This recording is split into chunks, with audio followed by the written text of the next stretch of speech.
front of me is Motorola Edge 60 Fusion, and today I would like to show you how you can switch on and use keyboard Clipboard.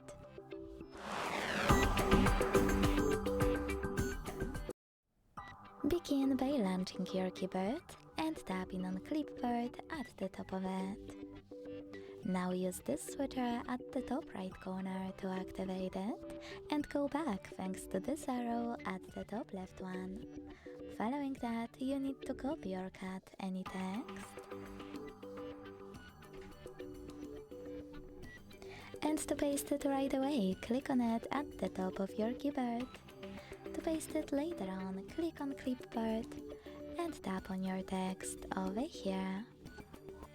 To pin it, hold it and use pin icon. You can unpin it the same way. To get rid of it, hold it again and this time tap on Delete button. To disable Clipboard completely, use the same switcher as before. Thanks so much for watching. If you enjoyed this video, leave a like, comment and subscribe. Bye!